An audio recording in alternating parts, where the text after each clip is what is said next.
My grandmother bribed my girlfriend's parents to move across the country, deleted her social media, and called me unnatural for crying over her. When I begged her to stop and said I loved Jade, she smiled and said, "You'll thank me once the baby's inside you." I didn't say a word. That was 2 years ago. Last night, she locked herself in the prison chapel bathroom and cried so quietly I almost missed it. When I was 16, I found a wedding dress in my size hidden in my parents' closet, along with a marriage license already filled out for me and my 34-year-old cousin Daniel, who couldn't walk or speak. My grandmother had moved Daniel into our home when I was 12 after a construction accident left him paralyzed and unable to speak, though his mind stayed sharp behind eyes that followed every conversation. Before his accident, he'd been the cool older cousin who taught me guitar. Now he was trapped in a broken body. Daniel and I were still pretty close despite his physical limitations. Little did I know my grandmother had been watching our bond since Daniel's accident and twisted it into something horrific that would ruin both of our lives. I'd been looking for my birth certificate when I found the box. Inside was a silk wedding dress with a note, "For Sophie's blessed union, June 2025, my 18th birthday." Under it were legal documents appointing me as Daniel's permanent caregiver and a marriage license with his signature in shaky handwriting. Mom walked in while I held the papers. "Grandma said you'd find those eventually," she said quietly. Daniel didn't want to sign it, but we convinced him it was for the best. At dinner, Grandma explained I'd be homeschooled from now on to focus on my wifely training, while Daniel sat rigid in his wheelchair. "2 years to prepare you properly," she said. The thought of marrying my own cousin made me want to vomit. I wasn't even interested in men, let alone this man who'd carried me on his shoulders at the county fair when I was 5, and now couldn't even use the bathroom unassisted. And I was supposed to share his bed and have his babies. The training started immediately. Every morning, Grandma made me bathe Daniel, dress him, and feed him breakfast while she took photos. She'd coo about what a beautiful couple we made while Daniel stared at the wall. When I tried to refuse, she'd grip my wrist. "Would you rather see Daniel in some horrible state facility? Because that's where he'll go if you don't cooperate." I told my girlfriend Jade everything, begging for help, telling her she was the only person I wanted to be with. 3 days later, her family suddenly moved away. Her phone was disconnected, her social media deleted. When I confronted Grandma, she smiled. Unnatural influences have no place in a godly home. She'd bribed Jade's parents to get out of town and cut me off completely, tearing me away from the only person who made me feel normal, who reminded me that wanting to kiss girls instead of my paralyzed cousin wasn't wrong. I tried telling my school counselor, but Grandma had already painted me as a devoted saint volunteering to marry Daniel. I went to the police, but Grandma had created a file documenting my mental health struggles and obsession with Daniel. Each failed attempt made Grandma tighten control. She moved Daniel's medical bed into my room. She installed cameras. She brought in a fertility specialist to examine me while Daniel had to watch. That night, I heard him crying, deep, hopeless sobs. The next day, I swallowed a bottle of pills, but Grandma found me and had my stomach pumped privately. "Accept your purpose and the pain stops." When I woke up, Daniel was holding my hand at my beside. He used his eyes on his communication board to tell me, "I'm so sorry." 6 months before the wedding, I made one last desperate attempt. I contacted Jade through a library computer using some old email of hers I was praying was still active and begged her to meet me at the bus station. But Grandma was waiting in my room with 2 large men. "Did you think I don't have eyes everywhere?" she asked. "These gentlemen specialize in helping confused young women find their way back to God." The Utah facility was a nightmare. Locked rooms and Bible study. They showed me photos of Daniel looking thinner each day. "Your selfishness is hurting him," they said. When they brought me home 2 weeks later, they told me the wedding was tomorrow. Daniel had lost 20 pounds and wouldn't meet my eyes. That night, Grandma laid out my wedding dress and lingerie while explaining what would happen on my wedding night. "The fertility treatment started immediately," she said. "Within a year, you'll give Daniel his first child, your own cousin's baby growing inside you." She left me alone with the dress. In 12 hours, I'd walk down the aisle to marry my cousin and become his nurse for the rest of our lives. I'd spend my wedding night in his bed while Grandma monitored from the next room, and one of her cronies manipulated his body on top of mine. My girlfriend was gone, my parents were cowards, and Daniel and I were both prisoners. I held the wedding dress against myself in the mirror. Tomorrow, I'd be 18. Tomorrow, I'd become Mrs. Daniel Walker, my cousin's wife, trapped forever in a house where love meant letting your own blood relative touch you however God demanded. And I started thinking, dead girls don't feel their cousin's hands on their body. Dead girls don't have to carry babies that will be born wrong because their parents share grandparents. Dead girls don't have to pretend this is love when it's really just incest wrapped in prayer. Maybe that's my only way out. I stared at myself in that mirror for what felt like hours. The white silk against my skin making me want to tear it all off and run. But where would I go? Grandma had eyes everywhere, and Daniel needed me. Even if this whole situation made me sick, I couldn't abandon him to some state facility where they'd treat him like a vegetable. The door creaked open. Daniel wheeled himself in using the controls on his chair, something he rarely did anymore. His eyes moved frantically to his communication board, spelling out letters one by one. DONT. I turned to face him, still holding the dress. His face looked gaunt, cheekbones sharp under paper-thin skin. The weight loss made him look even more fragile than usual. He continued spelling. PLAN. My heart raced. Plan? What plan? I moved closer, kneeling beside his chair so we were eye level. His eyes darted toward the door, then back to his board. TOMORROW.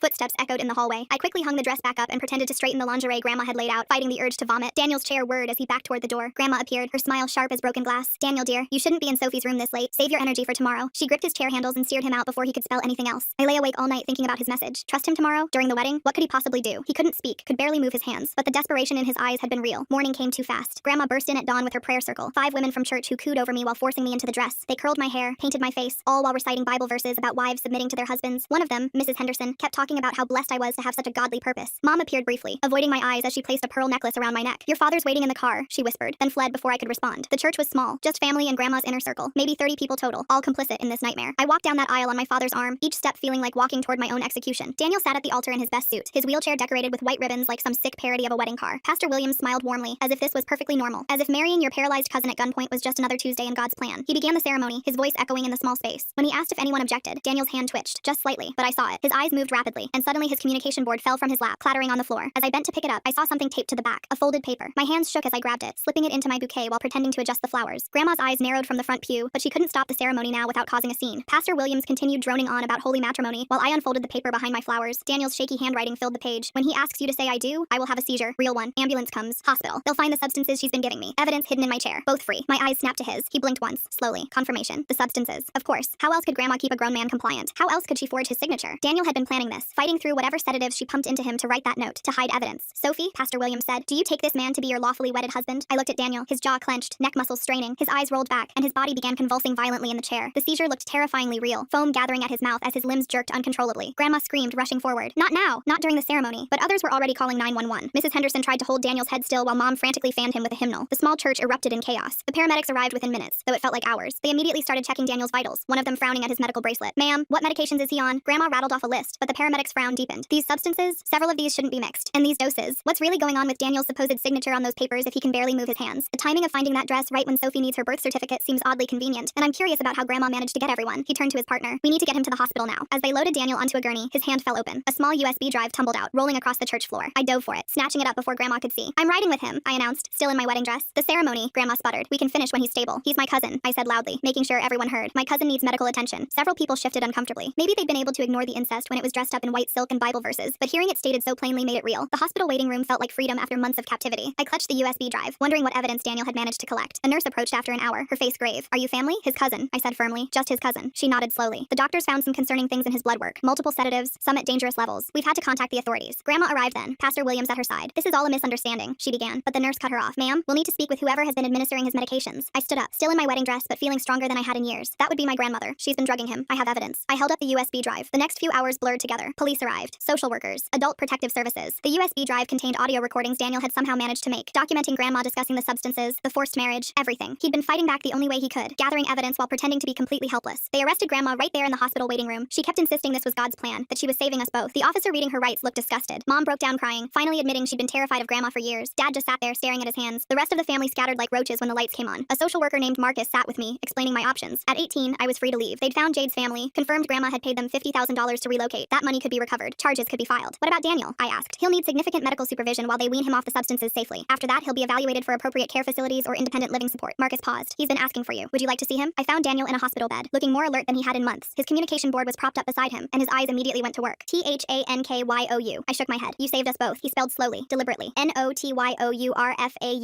The tears came then. Months of fear and disgust and trapped helplessness pouring out. Daniel's hand moved slightly, and I took it gently. Not as his bride, not as his caretaker, but as his cousin. Just his cousin. I'm going to find Jade, I told him. And you're going to get real help, real care. No more substances, no more forced signatures. His eyes crinkled slightly, as close to a smile as he could manage. GOLIVE. I squeezed his hand once more, then walked out of that hospital room. Still wearing the wedding dress, I made my way to the exit. Tomorrow I'd figure out how to rebuild my life, how to find Jade, how to heal from this nightmare. But today, for the first time in 2 years, I was free. The automatic doors opened to reveal a world that suddenly seemed full of possibility. No more cameras in my room, no more forced baths, no more fertility specialists or Bible verses twisted into weapons. Just me, Sophie, 18 years old, and finally free to love who I wanted, live how I wanted, free to be more than someone's imprisoned bride. I walked into that June afternoon, leaving the wedding dress behind with everything else they'd tried to force on me. The sun felt warm on my face, and for the first time in years, I smiled, really smiled. Daniel would recover. Grandma would face justice. And somewhere out there, Jade was waiting. I had some living to catch up on. I stepped out of the hospital into the bright June afternoon, still wearing that cursed wedding dress. The fabric rustled with each step, reminding me of everything I'd escaped. My first instinct was to tear it off right there in the parking lot, but I had nowhere else to go except back to that house. The taxi driver gave me a strange look when I climbed in wearing full bridal attire, mascara streaking down my cheeks. I gave him my parents' address, then changed my mind halfway there. I couldn't face that house yet, not with Grandma's presence still haunting every corner. Instead, I directed him to the local thrift store. Inside, I grabbed the first clothes I could find, jeans and a plain t-shirt. The cashier, a woman about Mom's age, took in my wedding dress and tear-stained face. She rang up my items without asking questions, then quietly slipped a packet of tissues across the counter. Small kindnesses felt enormous after months of cruelty. I changed in their cramped bathroom, stuffing the wedding dress into the trash. The jeans were too big and the shirt had a coffee stain, but they felt like armor compared to that silk prison. I splashed cold water on my face, washing away the carefully applied makeup from this morning's preparation ritual. My phone had been confiscated months ago, so I used the store's phone to call the one number I'd memorized, my Aunt Steph's. She lived 2 hours away and had stopped visiting after Grandma banned her for questioning the marriage arrangement. The phone rang 4 times before she answered. I explained everything in rushed sentences, and she immediately offered to drive down and get me. While waiting, I sat on the curb outside, watching normal people live normal lives. A couple walked by holding hands, and I thought of Jade. Somewhere out there, she was living without me, probably thinking I'd abandoned her. Aunt Steph's car pulled up 40 minutes later. She took one look at me and pulled me into a fierce hug. I broke down completely, sobbing into her shoulder while she rubbed my back. She didn't ask questions during the drive to her apartment, just let me cry myself empty. Her spare room became my sanctuary. That first night, I barely slept, jumping at every sound, certain Grandma would somehow appear. But morning came without incident. Aunt Steph made pancakes and told me I could stay as long as I needed. She'd already called in sick to work to help me figure out next steps. We spent the day making lists. Things I needed: clothes, identification documents, a phone, things to figure out, school, money, finding Jade. Aunt Steph drove me back to the house while my parents were at work. I packed quickly, grabbing essentials while she stood guard. The cameras in my room were still recording, their red lights blinking like accusatory eyes. I found my birth certificate and social security card hidden in Mom's jewelry box. My laptop was gone, probably destroyed, but I grabbed my old phone from the junk drawer. It was dead, but maybe it could be charged. Every minute in that house felt like a year. Back at Aunt Steph's, I plugged in the phone and waited. When it finally powered on, I had dozens of missed messages from months ago. Most were from Jade, increasingly desperate, then nothing. Her last message simply read, "I'll wait for you." I tried calling her number, but it was disconnected. Her social media accounts were all deleted. I searched for her parents' business online and found they'd relocated to Oregon. No forwarding address, no contact information. Grandma had been thorough in erasing her from my life. The next few days blurred together. I enrolled in online classes to finish high school. Aunt Steph helped me open a bank account and get a part-time job at a local bookstore. I threw myself into creating a new life, but the trauma followed me everywhere. I'd panic when older women entered the bookstore. I couldn't stand the smell of the perfume Grandma wore. 2 weeks after the failed wedding, Mom showed up at Aunt Steph's door. She looked haggard, clutching her purse like a shield. Aunt Steph made her wait on the porch while she asked if I wanted to see her. I almost said no, but something in me needed to hear what she had to say. Mom sat across from me at Aunt Steph's kitchen table, unable to meet my eyes. She explained that Grandma had moved out, furious about the legal troubles. Dad was staying with his brother. The house felt empty, she said, like all the life had been sucked out of it. She pulled out an envelope, sliding it across the table. Inside was $5,000 in cash. "It's from your college fund," she whispered. Grandma doesn't know about it. I stared at the money, then at her. She'd stood by while Grandma tortured me, while they planned to marry me to my cousin. But here she was, trying to help in her own broken way. I took the envelope without thanking her. She didn't deserve thanks, but I needed the money. After she left, I used some of the cash to hire a private investigator to find Jade. It felt like something from a movie, but I was desperate. The investigator, a middle-aged woman named Benj, took my case without judgment. She promised to be discreet. Meanwhile, I visited Daniel every few days at the hospital. The doctors were slowly weaning him off the cocktail of substances Grandma had been feeding him. His communication improved dramatically. During one visit, he spelled out a longer message: SHEGAVEMEDRUGSFORYEARSMADEMEWORSE. The implications made me sick. I'm really curious about how Daniel managed to make those recordings while being so heavily drugged. His communication board spelling must take such focus. How did he secretly operate a recording device when he could barely move? Grandma hadn't just drugged him for the marriage. She'd been keeping him dependent since his accident. Daniel's recovery might have been possible years ago if she hadn't interfered. He could have regained more function, maybe even some speech. She'd stolen that from him to keep him helpless. I shared this information with the social worker, Marcus, who added it to the growing case against Grandma. He told me she was out on bail, staying with distant relatives. There was a restraining order preventing her from contacting Daniel or me, but paper hadn't stopped her before. 3 weeks into my new life, I was working at the bookstore when a familiar face walked in, Mrs. Henderson, from Grandma's prayer circle. My hands shook as she approached the counter. She looked older somehow, deflated without Grandma's commanding presence beside her. She set a book on the counter, some self-help title about forgiveness. As I rang it up, she leaned forward. "I'm sorry," she said quietly. "We all knew it was wrong, but your grandmother, she had a way of making wrong seem right." I handed her the receipt without responding. She hesitated, then added, "There are others who feel the same. Not everyone in that church agreed with her." After she left, I thought about her words. How many people had stood by, uncomfortable but silent, while Grandma orchestrated this nightmare? How many had chosen compliance over conscience? Benj called a month after I'd hired her. She'd found Jade's family in Portland. They were running a small restaurant, trying to start over. Jade was working there, had deferred college for a year. Benj had managed to get Jade's new phone number. I stared at the digits she'd given me for hours before finding the courage to call. My hands trembled as I dialed. It rang once, twice, then, "Hello?" Her voice hit me like a physical force. I couldn't speak, couldn't breathe. "Hello?" she repeated, and I heard the confusion in her tone. "It's me," I finally managed. Silence. Then, "Sophie?" Her voice broke on my name. I told her everything in a rush. The forced wedding, Daniel's plan, Grandma's arrest, my escape. She listened without interrupting, and I heard her crying quietly on the other end. When I finished, she told me her side. Grandma had shown up at their house with a check and threats. She'd researched Jade's father's immigration status, found a years-old discrepancy in his paperwork. One phone call to the right people, and he'd be deported. Take the money and leave, or lose everything. I wanted to fight, Jade said, but my parents were terrified. We left that night. We talked for 3 hours, catching up on lost months, planning a reunion. She couldn't leave Portland yet. Her family needed her at the restaurant, but I could visit. Aunt Steph helped me book a bus ticket for the following weekend. The night before my trip, I visited Daniel one last time. He was in physical therapy now, slowly regaining strength. The therapist said he might walk again with enough work. His speech therapist was optimistic too. The substances had suppressed his recovery, not destroyed it permanently. He spelled out GOSEEHERBEHAPPY. I promised to visit when I got back. He managed a slight smile, the first real one I'd seen since his accident. It gave me hope that maybe we could both rebuild our lives. The bus ride to Portland took 12 hours. I spent them staring out the window, watching the landscape change, feeling the distance grow between me and everything Grandma had tried to force on me. Each mile felt like shedding another layer of trauma. Jade met me at the bus station. She looked different. Her hair was shorter, and she'd lost weight. But when she smiled, she was still my Jade. We hugged for so long that other passengers had to walk around us. She smelled the same, like vanilla, and something uniquely her. Her family's restaurant was small but busy. Her parents greeted me cautiously, unsure how to act around the girl whose family had driven them from their home. But Jade's mom eventually hugged me, whispering that she was sorry for leaving me behind. That weekend was bittersweet. Being with Jade felt like coming home, but we both carried scars from our separation. She had nightmares about Grandma finding them. I still flinched when anyone mentioned marriage. We were the same people, but trauma had changed us both. On my last night, Jade's father pulled me aside. He handed me an envelope. Inside was a check for $30,000. "Your grandmother's money," he said. "We don't want it." I tried to refuse, but he insisted. "Use it to build your life. Go to college. Be free." The bus ride home felt different. I had money now, enough to truly start over. I had Jade back in my life, even if distance separated us. Daniel was recovering. Grandma was facing justice. The pieces were falling into place, but I should have known Grandma wouldn't give up easily. I'd been back at Aunt Steph's for 3 days when the first sign appeared, a note under the apartment door. "God's plan cannot be thwarted." No signature, but I recognized the handwriting from years of birthday cards. Aunt Steph wanted to call the police, but what could they do? It was just a note. We installed new locks, a security system. I varied my routes to work, stayed vigilant, but Grandma had spent years building her network. She had eyes everywhere. The second message came through the bookstore. A customer handed me an envelope, said a nice older lady had asked her to deliver it. Inside was a photo of Daniel in his hospital bed, taken from outside his window. On the back, "He still needs you." This time we did call the police. They increased patrols around the hospital, but Grandma was too smart to get caught directly violating the restraining order. She worked through intermediaries, people still loyal to her twisted vision. Marcus called with updates on the legal case. Grandma's lawyer was arguing religious freedom, claiming she'd been trying to provide for Daniel's care through traditional marriage. Some of the charges might not stick. She could get probation instead of jail time. The thought of Grandma free made my skin crawl. I started having nightmares again, waking up convinced she was in the room. Aunt Steph found me sleeping in the closet one morning, curled up like a child hiding from monsters. I threw myself into work and online classes, trying to outrun the fear. I video called Jade every night, drawing strength from her presence even through a screen. She was saving money, planning to move back when she could. Her parents had agreed. They missed their old life, and Grandma's reach didn't extend to Oregon. 6 weeks after the failed wedding, I was closing the bookstore alone when the lights went out. My heart hammered as I fumbled for my phone's flashlight. The backup generator should have kicked in, but nothing happened. A figure stood silhouetted in the doorway. Not Grandma, too tall, too broad. One of her church friends, a man whose name I'd never learned. He didn't speak, just stood there blocking my exit. I backed toward the rear entrance, but another shadow appeared there. Two of them working together. My phone had no signal. They must have brought a jammer. Grandma had learned from her mistakes. No direct involvement, no evidence trail. The men advanced slowly, and I grabbed the heaviest book I could find. Stay back! My voice shook, but I tried to sound fierce. The first man held up his hands peacefully. We're just here to talk. Your grandmother wants you to know she forgives you. I don't want her forgiveness. She's worried about you. Living in sin, abandoning your family duties. She wants to help you find your way back to God. They kept advancing, herding me toward the center of the store. I thought about screaming, but the streets were empty this late. Who would hear me? Daniel needs you, the second man said. He's not doing well without proper care. He's doing better without her substances. They exchanged glances. The first man sighed. Your grandmother tried to do this gently, but if you won't come willingly. He lunged forward. I swung the book, catching him in the temple. He staggered back, cursing. The second man grabbed for me, but I ducked under his arm and ran for the front door. It was locked. Of course it was locked. I'd locked it myself an hour ago. My hands fumbled with the deadbolt while footsteps pounded behind me. The lock finally turned, and I burst out onto the street. I ran harder than I'd ever run, my work shoes slapping against pavement. Behind me, a car engine roared to life. They were following. I ducked into an alley, then another, using my knowledge of the neighborhood to lose them. Finally, I crouched behind a dumpster, trying to quiet my gasping breaths. The car drove past slowly, searching. When I was sure they were gone, I called 911 from a nearby payphone. The police took my statement, but without evidence, there wasn't much they could do. The bookstore security footage had been mysteriously corrupted. The men were gone without a trace. Aunt Steph was frantic when I finally got home. We packed that night, throwing essentials into her car. If Grandma was escalating, we couldn't stay. But where could we go that she wouldn't find us? The answer came from an unexpected source. Marcus called the next morning with news. Daniel had made a decision. He was using his settlement money from the construction accident to move across the country for specialized rehabilitation. He wanted to know if I'd consider being his medical advocate, not his caretaker, just someone to ensure his wishes were respected. He specifically said he wants to get as far from your grandmother as possible, Marcus explained. There's a facility in Seattle with an excellent program. Seattle, 3,000 miles from Grandma. Close enough to Portland that I could see Jade regularly. Far enough that Grandma's network would have gaps. Daniel's therapy progress sounds almost too convenient after years of being drugged. Bodies don't usually bounce back that quickly from long-term damage. But I'm curious what those doctors really think about his chances. I accepted immediately. Aunt Steph decided to come too. Her job allowed remote work, and she'd grown protective of me. We spent the next week preparing for the cross-country move, keeping our plans secret. The night before we left, I visited my parents one last time. The house looked different, smaller somehow, like Grandma's presence had physically shrunk it. Mom hugged me at the door, and this time I hugged back. I'm leaving, I told them. Far away, I won't tell you where. Dad nodded slowly. He looked older, defeated. It's probably for the best. Mom pressed another envelope into my hands, from both of us, to help you start over. I wanted to be angry at them, to refuse their money like I'd refused their apologies, but I was tired of anger. I took the envelope and left without looking back. Daniel and I flew to Seattle together, him with a medical transport team, me and Coach. I watched out the window as the country passed below, each mile taking us further from Grandma's reach. Daniel couldn't see the view, but I described it to him, spelling out words on his communication board when the nurses weren't looking. The Seattle facility was nothing like the places Grandma had threatened him with. It was bright, modern, focused on rehabilitation rather than just maintenance. Daniel's new physical therapist was optimistic about his prospects. With proper care and no more substances suppressing his system, he could make real progress. I found a small apartment nearby, using the money from Jade's father and my parents to pay 6 months up front. Aunt Steph took a larger place across town. We were building new lives from scratch, but at least we were building them on our own terms. The first month in Seattle was an adjustment. I found work at another bookstore, started applying to colleges for the spring semester. I visited Daniel 3 times a week, watching him slowly reclaim his body. He took his first assisted steps on a Tuesday afternoon, and we both cried. Jade visited every other weekend, taking the train from Portland. We were rebuilding too, learning who we were after trauma had reshaped us. Some nights we just held each other, not talking, letting proximity heal what words couldn't reach. But Grandma's shadow stretched even to Seattle. The first sign was subtle, a new patient at Daniel's facility who asked too many questions about him. Then came familiar faces at my bookstore, people who looked like they'd stepped out of Grandma's prayer circle. They never approached me directly, just watched. Marcus kept me updated on the legal proceedings. Grandma's trial was set for December. She was still on bail, still claiming religious persecution. Some of her church members had started a legal fund for her defense. She was painting herself as a martyr, a godly woman persecuted for trying to protect her disabled grandson. The watching increased. I started seeing the same cars outside my apartment, outside the facility when I visited Daniel. They were careful, staying just within legal boundaries, building a case for something maybe, or just trying to intimidate me into coming back. I refused to let fear control me again. I varied my routines, installed security cameras, carried pepper spray. Jade taught me basic self-defense during her visits. Aunt Steph checked in daily. We built our own network to counter Grandma's. 3 months into our Seattle life, Daniel achieved a breakthrough. He managed to speak his first words since the accident. No. The speech therapist said it was just the beginning. The substances had suppressed his recovery for years, but his brain was remembering how to form words. That night, I called Marcus with an idea. If Daniel could speak by the time of Grandma's trial, his testimony would be devastating, not filtered through a communication board or interpreted by others. His own voice telling his own story. Daniel embraced the challenge. He worked with the speech therapist for hours each day, pushing through frustration and setbacks. Each new word was a victory. Yes, stop, help. Simple words that meant everything. But someone must have been reporting back to Grandma about his progress. The attack came on a Thursday evening. I was walking from the bus stop to my apartment when 2 men stepped out of a van. Different men than before, but the same energy. Grandma's foot soldiers doing her dirty work. This time I was ready. The pepper spray hit the first man directly in the eyes. He screamed, clawing at his face. The second man grabbed my arm, but Jade's lessons kicked in. I stomped his instep, drove my elbow into his solar plexus. He doubled over, gasping. I ran, but not in panic like before. I ran straight to the police station 4 blocks away, burst through the doors yelling for help. This time there were witnesses. A woman walking her dog had seen the attempted grab and called 911. The men were arrested trying to flee in their van. Inside, police found zip ties, a taser, and printed directions to a house Grandma's supporters had rented outside the city. The evidence was overwhelming. The investigation revealed a network of Grandma's followers who'd been planning to kidnap me and deprogram me from my unnatural lifestyle. They had similar plans for Daniel, to remove him from the facility and return him to family care. Grandma had been careful to keep her name off everything, but the connections were clear. This time, the charges stuck. Conspiracy to commit kidnapping, stalking, attempted assault. Grandma's bail was revoked. She spent the next 3 months in jail awaiting trial. Her network of supporters finally disrupted. With Grandma locked up, Daniel's progress accelerated. By November, he could speak in short sentences. His walking improved too. Still assisted, but stronger each day. The therapist started talking about independent living possibilities within a year. I got accepted to the University of Washington for spring semester. Jade decided to transfer to Portland State just just a few hours away. We started planning for an apartment together, a real future that Grandma couldn't touch. The trial began in early December. I testified first, detailing years of abuse disguised as religious duty. The prosecutor presented evidence of Grandma's schemes, the forged signatures, the drugging, the forced marriage plans. Even some of her former supporters testified, finally finding their consciences. But the most powerful moment came when Daniel took the stand. He walked in using just a cane, spoke clearly into the microphone. His testimony was halting but devastating. He described years of being drugged into compliance, of Grandma convincing him he was more disabled than he was, of being forced to sign documents while heavily sedated. She stole years of my life, he said, looking directly at Grandma, made me believe I was helpless. I wasn't her grandson, I was her prisoner. Grandma's defense crumbled. Her lawyer tried to argue diminished capacity due to age, religious delusion, anything to minimize her sentence. But the jury saw through it, guilty on all counts. The judge sentenced her to 15 years, eligible for parole in 7. As they led her away, Grandma turned to look at me one last time. Her eyes held no remorse, only rage that her plan had failed. I stared back, no longer the scared 16-year-old she'd tried to break. I was free, and she was the one in chains. After the trial, life settled into something approaching normal. Daniel moved into an assisted living apartment, hired his own caregivers, started taking college courses online. He was building the life that had been stolen from him. I started university, majoring in social work. My experiences had shown me how systems could fail vulnerable people, and I wanted to be part of the solution. Jade and I got our apartment, painted the walls colors Grandma would have hated. Mom and Dad visited once, awkwardly trying to rebuild some kind of relationship. I wasn't ready to forgive them entirely, but I let them take me to lunch, baby steps towards something healthier than what we'd had. On the anniversary of the failed wedding, Daniel and I went to the beach. He walked on the sand with just his cane, spoke in complete sentences about his plans for the future. We didn't talk about Grandma or what she'd tried to do to us. We just existed as cousins, family in the way we should have always been. That night, Jade and I cooked dinner together in our little kitchen. She'd hung string lights that made everything glow warm and soft. We danced to music Grandma would have called sinful, kissed like the world wasn't watching, built a life that was ours alone. The nightmares still came sometimes. I'd wake up thinking I was back in that house, cameras watching, dress hanging in the closet like a threat. But Jade would hold me until the shaking stopped, remind me that I was safe, that Grandma couldn't hurt us anymore. The nightmares weren't the worst part. The worst part was knowing Grandma still had 15 years to plan her revenge, 7 if she behaved herself in prison. I'd wake up at 3 in the morning, convinced I heard her voice through the walls, then remember she was locked up 3 states away. Jade would pull me close, her warmth reminding me I was safe in our Seattle apartment, not trapped in that house with cameras watching my every move. 2 months after the trial, I was sorting mail when I found it. A letter with no return address, postmarked from the Women's Correctional Facility. My hands trembled as I opened it. Inside was a single sheet of paper covered in Grandma's precise handwriting. She'd found a way around the no-contact order by not signing it, but I recognized every loop and curve of her letters. The message was brief but chilling. She wrote about redemption, about how prison had given her time to reflect on her mistakes. She claimed she'd found a new understanding of God's plan, one that didn't require forcing anyone into marriage. The timing of Grandma's letter makes me wonder how she knew exactly when to send it. 2 months feels so calculated. How did she manage to write without signing it to get around the no-contact order? That's such a clever but creepy move. She wanted to make amends, to help Daniel and me heal from what she called a misunderstanding. At the bottom, she'd written the visiting hours for the prison. I showed the letter to Jade that evening. She read it twice, her face growing darker with each word. We both knew Grandma hadn't changed. This was another manipulation, another attempt to regain control. I fed the letter to our shredder and tried to forget about it, but more letters came, one every week, each more elaborate than the last. She wrote about the Bible study group she'd started in prison, about the women she was helping find their way to God. She included drawings of wedding dresses, claiming they were for the other inmates who dreamed of marriage. Each sketch looked suspiciously like the dress she'd bought for me. I stopped opening them after the 5th one. Jade suggested burning them, but I kept them as evidence in case we needed to strengthen the restraining order. They piled up in a box under our bed, Grandma's presence invading our home even from behind bars. Daniel called one afternoon while I was studying for midterms. His voice was stronger now, though he still spoke slowly and deliberately. He'd received letters too. His were different, filled with medical advice, diet plans, exercises she claimed would help his recovery. She'd even included contact information for specialists she'd researched from the prison library. The specialists were real, but when Daniel's care team looked into them, they discovered something disturbing. Each one had received letters from Grandma, introducing them to Daniel's case. She'd been building a new network from prison, reaching out to medical professionals who might be sympathetic to her cause. One doctor had already agreed to review Daniel's files, convinced by her story of a grandmother trying to help her disabled grandson. We reported everything to Marcus, who was still monitoring our case. He explained that Grandma had become something of a celebrity in certain religious circles. Some people saw her as a martyr, persecuted for trying to preserve traditional values. She was receiving donations for her commissary account, letters of support from strangers who believed her version of events. The realization that she was building power even from prison made my skin crawl. I started checking our apartment's locks obsessively, installed extra security cameras, varied my routes to campus even more than before. Jade found me one night arranging furniture to block the windows, convinced someone was watching us. 3 months into Grandma's sentence, her first parole hearing was scheduled. It was too early for release, but she could petition for transfer to a minimum security facility. The thought of her having more freedom, even within prison walls, terrified me. Daniel and I both submitted victim impact statements, but we couldn't attend in person. The risk of seeing her again was too great. She was denied the transfer, but the guard who delivered the news mentioned she'd taken it well, too well. She'd smiled and thanked the board for their time, said she understood she needed to prove herself further. The guard said she'd seemed almost pleased by the denial, like it was part of some larger plan. A week later, I was leaving my social work internship when I noticed her, a woman about Mom's age, standing across the street with a camera. She wasn't trying to hide, just standing there openly photographing me. When I started walking toward her, she didn't run. She waited until I was close enough to see her face clearly, then handed me a business card. The card identified her as a documentary filmmaker working on a project about families torn apart by religious extremism. She wanted to interview me about my experience, to share my story with the world. She promised complete anonymity, said my story could help other girls trapped in similar situations. She'd already interviewed several of Grandma's supporters who painted her as a hero. I tore up the card in front of her and walked away, but she followed. She kept talking about the importance of sharing truth, about how silence only protected abusers. She said Grandma was using her imprisonment to spread her message, that someone needed to counter her narrative. She offered money, promised to donate part of the proceeds to organizations helping abuse survivors. The offer was tempting for exactly 3 seconds. Then I remembered Grandma's letters, her ability to twist any situation to her advantage. This filmmaker might be genuine, but any documentary would give Grandma exactly what she wanted: attention, a platform, the chance to play victim on a larger stage. I told the woman to leave me alone and caught the next bus home, but she wasn't the only one who'd found me. Over the next month, I was approached by 3 different journalists, 2 podcast producers, and a woman claiming to represent a publishing house interested in my story. Each one had a different angle: religious trauma, family dysfunction, LGBTQ rights, but they all wanted the same thing. They wanted me to make Grandma famous. Jade and I started taking different routes home. home, sometimes spending nights at Aunt Steph's place across town. Daniel was getting similar attention. One podcaster had somehow gotten his direct number, called during his physical therapy session. The stress was affecting his recovery. His speech started regressing, his hands shaking more than they had in months. I knew we couldn't keep running forever. Grandma had found a way to hunt us even from prison, using her newfound supporters as proxies. Every journalist who approached us was doing her work, whether they knew it or not. She was trying to force us into the spotlight, knowing that attention would give her power. The solution came from an unexpected source. Mrs. Henderson, who'd apologized to me in the bookstore months ago, sent a letter through Marcus. She'd been following the media attention, saw how Grandma was manipulating the narrative. She wanted to help, but not publicly. She couldn't risk her standing in the community, but she had information we might find useful. I met her at a coffee shop downtown, both of us nervous about being seen together. She slid a folder across the table, her hands shaking slightly. Inside were financial records, emails, documents she'd collected over years of being in Grandma's inner circle. The evidence showed Grandma had been planning the forced marriage for years before Daniel's accident. She'd researched states with cousin marriage laws, consulted lawyers about guardianship, even investigated fertility treatments. But the most damning evidence was a series of emails from before Daniel's accident. Grandma had been corresponding with a group that promoted arranged marriages within families, sharing strategies for maintaining control over adult children. She'd written about her disappointment in Daniel's lifestyle, his refusal to settle down with a nice Christian girl. The accident had been an opportunity, not a tragedy. Mrs. Henderson also revealed that Grandma had been planning similar arrangements for other grandchildren. My younger cousins, still in middle school, were already being groomed for future matches. She'd kept files on each family member, documenting their weaknesses, their pressure points. The forced marriage between Daniel and me was meant to be just the beginning. I took the evidence to Marcus, who immediately saw its value. This wasn't just about protecting Daniel and me anymore. Other children were at risk. The prosecutor who'd handled Grandma's trial was interested, but she warned me that using the evidence might attract even more media attention. Grandma would spin it as persecution, claim the documents were fabricated. Daniel and I discussed it over video call that night. He was in his apartment, finally living independently with just a few hours of aid support each day. He'd worked so hard for this freedom, and now Grandma threatened it even from prison. But he was adamant. We had to protect the younger cousins. He couldn't let what happened to us happen to them. We decided to handle it quietly. Instead of going public with the documents, we shared them with specific family members, the parents of the younger cousins Grandma had been targeting. Most were horrified. They'd trusted Grandma, never imagining she'd extend her control to their children. A few accused us of lying, but the evidence was too detailed to dismiss. One by one, family members started limiting contact with Grandma. Her prison visitation list shrank. The letters of support slowed. The donations to her commissary account dwindled. She was being isolated, cut off from the network she'd spent years building. It was a different kind of prison, one she created for herself. But Grandma had one more card to play. 6 months into her sentence, she filed a civil lawsuit against me. She claimed I defamed her, destroyed her reputation with false accusations. She was representing herself from prison, using the law library to build her case. She demanded damages for emotional distress, loss of familial relationships, and interference with her religious practices. The lawsuit was baseless, but it meant I'd have to respond. I'd have to engage with her again, even if only through legal documents. It was her way of forcing contact, of maintaining control. She knew I couldn't ignore a lawsuit, couldn't just walk away like I had from the journalists. Jade found a lawyer who agreed to handle the case pro bono. She specialized in protecting abuse survivors from retaliatory lawsuits. She'd seen this pattern before, abusers using the legal system to maintain contact with their victims. She filed a motion to dismiss, arguing the lawsuit was frivolous and violated the spirit of the no-contact order. The motion hearings meant I had to appear in court, though not in the same room as Grandma. She appeared via video link from prison, wearing her orange jumpsuit like a martyr's robe. She's representing herself from prison and filing lawsuits? That's quite the move. Using the law library to force contact when everything else failed. Makes me wonder what her real endgame is here, because this feels like desperation dressed up as strategy. She represented herself with surprising competence, citing cases and precedents. But when the judge asked for evidence of defamation, she had nothing but her own testimony. The judge dismissed the case and warned Grandma that further frivolous lawsuits could result in additional charges. Grandma smiled on the video screen, thanked the judge politely, and said she understood. As they ended the connection, she looked directly at the camera. Even through the screen, across miles of distance, her eyes found mine. She mouthed 3 words before the feed cut off. I knew what she'd said without needing to hear it. The same words she'd whispered when they'd led her away after the criminal trial. This wasn't over. It would never be over as long as she lived. She had 7 years minimum to plan, to scheme, to find new ways to reach us. But something had changed in me during those months of running, hiding, fighting off her proxies. I wasn't the scared 16-year-old who'd found a wedding dress in her size. I wasn't even the 18-year-old who'd fled to Seattle seeking safety. I was 20 now, studying to become a social worker, living with the woman I loved, building a life on my own terms. Daniel was thriving too. He'd started dating someone he met in an online support group, a woman who understood his journey. He was taking classes toward a degree in counseling, wanting to help others who'd been controlled and manipulated. His speech was clear now, his mobility improving every month. He'd reclaimed everything Grandma had tried to steal from him. The younger cousins were safe, their parents now vigilant against Grandma's influence. Mrs. Henderson had quietly shared warnings throughout the extended family and church community. Grandma's support network had crumbled, leaving her isolated in prison with only her obsession for company. A year into her sentence, the letters stopped coming. The journalists moved on to other stories. The documentary filmmaker found other subjects. Grandma's name faded from the religious blogs that had championed her cause. She became just another prisoner serving time for crimes that fewer and fewer people defended. I graduated with my bachelor's degree on a rainy May morning. Jade was there, of course, along with Aunt Steph and, surprisingly, both my parents. Mom had started therapy after the trial, finally processing her own relationship with Grandma. Dad was trying too, in his quiet way. They sat together but apart, their marriage another casualty of Grandma's control. Daniel walked across the stage at his own graduation ceremony 2 weeks later, using just a decorative cane he'd chosen himself. He'd invited me to watch him receive his associate degree, the first step toward his counseling license. His girlfriend sat beside me, both of us cheering when his name was called. He'd chosen to keep the Walker name, reclaiming it from the horror Grandma had tried to attach to it. That summer, Jade and I moved to a larger apartment closer to my new job at a family services agency. I'd be working with families in crisis, helping protect children from exactly the kind of abuse Daniel and I had suffered. My supervisor warned me about burnout, about the emotional toll of seeing my own trauma reflected in case after case. But I was ready. I'd survived Grandma. I could survive this too. The work was hard, but meaningful. Every safety plan I helped create, every child I helped protect, felt like a small victory against people like Grandma. I couldn't save my younger self, couldn't go back and find that wedding dress before it was hidden in the closet, but I could make sure other 16-year-olds had someone to turn to when their families betrayed them. Daniel started his counseling internship at a center for people with disabilities. He specialized in trauma resulting from caregiver abuse, using his own experience to connect with clients who'd been controlled by those supposed to protect them. We met for coffee once a month, comparing notes on our work, supporting each other through the difficult cases. 5 years into Grandma's sentence, I received notice of another parole hearing. This time, she had a real chance at early release. Good behavior, completed programs, letters of recommendation from prison staff who'd been charmed by her transformation, the parole board would need to hear from victims again. Daniel and I submitted new statements, detailing not just the original crimes, but the ongoing harassment from prison. We included evidence of the lawsuit, the letters, the network she'd tried to build from behind bars. We asked the board to consider not just her behavior in prison, but the likelihood that she'd resume her campaign of control if released. The hearing was scheduled for a Tuesday morning. I took the day off work, couldn't focus on anything except the phone, waiting for Marcus to call with the board's decision. Jade stayed home too, holding my hand as we watched the clock tick toward noon. The call came at 12:47. Parole denied. The board had determined that Grandma still posed a risk to her victims. She'd have to serve at least 2 more years before her next hearing. 2 more years of safety, of freedom, of building our lives without her shadow looming over us. That night, Jade and I celebrated quietly. We cooked dinner together in our kitchen, danced to music in our living room, made plans for our future. We talked about marriage, a real marriage based on love and choice, not manipulation and control. We discussed children, whether we wanted them, how we'd protect them from people like Grandma. Daniel called the next morning. He'd received a letter from one of our younger cousins, now in college herself. She thanked him for protecting her, for ensuring she never had to experience what we'd endured. She was studying pre-law, planning to become a prosecutor. She wanted to put people like Grandma away, to protect families from predators who hid behind religion and tradition. The cycle was breaking. Grandma had tried to create a legacy of control, passing her twisted values down through generations. Instead, she'd created a family of survivors, each of us determined to prevent others from suffering as we had. Her legacy would be the strength we'd found in fighting her, the lives we'd built in defiance of her plans. On the 7th anniversary of finding that wedding dress, I stood in front of a classroom full of social work students. I was a guest lecturer, sharing my experience to help them understand the complexity of family abuse. I didn't name Grandma, didn't give details that might identify her, but I told them about the wedding dress, about the cousin who couldn't speak for himself, about the family that chose compliance over protection. I told them about the escape, the recovery, the ongoing work of healing. I explained how abusers could maintain control even from prison, how victims needed support long after the immediate danger passed. I watched their faces change as they understood that the monsters in their textbooks were real people, living in real families, destroying real lives. After the lecture, a young woman approached me. She waited until the other students had left, then asked if we could talk privately. In my office, she told me about her own grandmother, about plans being made for her future, about a cousin who'd had an accident. The pattern was so familiar it made my chest tight. I gave her resources, connected her with services, helped her make a safety plan. I watched her leave with the same mixture of fear and determination I'd felt at her age, but she had something I hadn't, someone who believed her, someone who'd survived the same nightmare and could show her the way out. That evening, I came home to find Jade arranging flowers on our dining table. She'd bought them from the farmer's market, bright sunflowers that filled our apartment with color. We'd built a life full of small joys, everyday freedoms that felt miraculous after what we'd survived. Every choice we made for ourselves was a victory over Grandma's legacy of control. Daniel texted while we were eating dinner. He'd gotten engaged to his girlfriend, wanted us to be part of the wedding party. A real wedding, built on love and choice and mutual respect. Everything his wedding to me would never have been. I texted back my congratulations, genuinely happy for the life he'd built from the ruins of Grandma's plans. As I lay in bed that night, Jade sleeping peacefully beside me, I thought about the girl I'd been at 16, the girl who'd found a wedding dress and thought death was her only escape. She'd been wrong. There had been another way out, harder and longer, but ultimately more satisfying. I'd not only survived, I'd built a life that honored everything Grandma had tried to destroy. The nightmares still came sometimes, but less frequently. The wedding dress no longer haunted my dreams. When I woke in the dark, I didn't hear Grandma's voice or feel her presence. I heard Jade's breathing, felt the solid walls of our apartment, saw the life we'd chosen reflected in every corner of our home. Grandma had 2 more years before her next parole hearing. 2 years to plan, to scheme, to dream of regaining control. But I had 2 years too. 2 years to grow stronger, to help more families, to build an even better life with Jade. 2 years to prepare for whatever she might try next, because I knew she would try again. It was who she was, as fundamental to her nature as breathing, but it was no longer who I was. I wasn't her granddaughter, her victim, her property. I was Sophie, social worker, partner, survivor. I was free, and that freedom was worth every fight it had taken to win it. Thanks for joining me on this little curiosity trip. I had a blast diving into all these weird and fascinating questions with you. Until next time, keep wondering. If you made it to the end, drop a comment. I love reading all your comments.